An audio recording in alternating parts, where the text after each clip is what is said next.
Hi, have you ever heard about rice and beans being healthy for you? Yeah, rice and beans.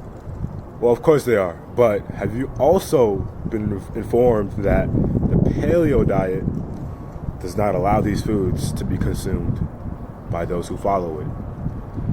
Now, the main reason for this is pretty much because, humans in the paleo era weren't able to eat rice and beans because they couldn't grow it, which is very, very strange to me.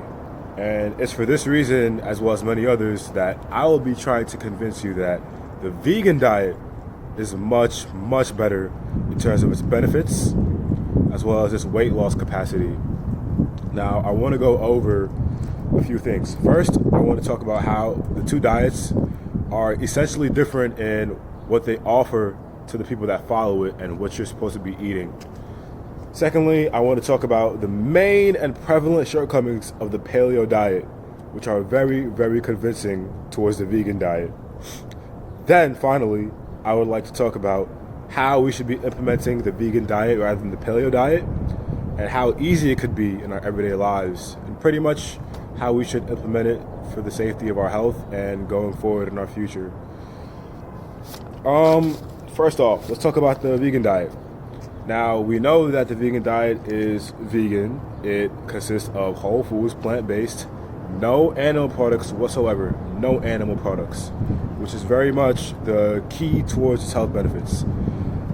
Paleo diet is essentially just you eating what your ancestors would have eaten in the paleo era of time, which is debatable because we really don't know. That's now, clearly, those are two different makeups of the diet, which leads in to the shortcomings of each diet. When we look at the shortcomings, the paleo diet pretty much has a lot more of that, given its meat consumption and animal products that it does allow. With that being said, let's go over these shortcomings. Shortcomings of the paleo diet. Let's see here. Well, start off, the prevalence of malnutrition is very, very high. This is why. When we compare it to the vegan diet, we are eating much more animal products. A lot of people depend on protein for the paleo diet.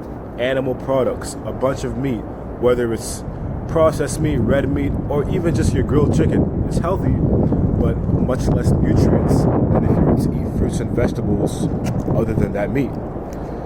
And when we look at a Calton Nutrition article that was written in 2017, it was found that only 15 of the 17 necessary micronutrient needs were met on a paleo diet. This is very, very crucial, and that's on average. This is very crucial because with malnutrition of that sort, it can lead to all sorts of problems like fatigue, cramps, cholesterol, and even during our pandemic at this very moment, it can lead you to getting sick and lead you to having an immune system that is difficult to fight off such infections. Also, I think it's very important to acknowledge that the paleo diet is very much up for debate in terms of what we're allowed to eat, because there's conflicting debates on what the humans during that time actually were able to eat. And even if we were able to eat the things that they say, it's impossible that those foods are exactly the same, especially when with that being said, I just think that's another drawback to the paleo diet, and the vegan diet is much more straightforward in that regard. Okay, now with that being said, let's go over some considerations, right? Considerations for what exactly we're trying to push forward here with the vegan diet.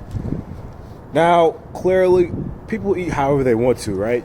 Everybody's gonna eat what they're gonna eat. Paleo diets, whether it's vegan diets, anything really.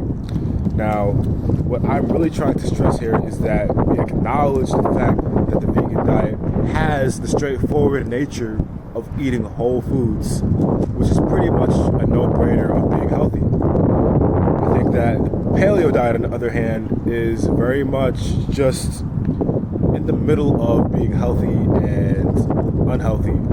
Finally, I just want to go over and emphasize why we really need to implement these things and how we really can, and why it's important really. When we look at the straightforward nature of a vegan diet and its aspects, we see that there's very few problems with it, if any. I would say there's none. Paleo diets, on the other hand, very much confusing to the common person, and based on who you are, it could really affect you in a bad way. Now, when we're talking about straightforward natures of these diets, obviously the vegan diet wins. And we all know that plants and vegetables and fruits are really good for you, without a doubt. What we don't know is how good or bad for you the paleo diet can be, depending on how you're doing it. With that being said, our food, as it relates to the health and necessary well-being of our bodies, is very much important. And I don't think you want to risk that on the notion that our ancestors used to eat certain foods, and these foods that our ancestors ate in the paleo era were good. In light of these truths overall, I really just think that the vegan diet has proved itself to be sustainably advantageous, regardless of who's eating that way, while the paleo diet does not serve in that right. With that being said, I think we should take our health seriously and follow up the protocols of a vegan diet, or really just start eating more healthy foods, whole foods at that.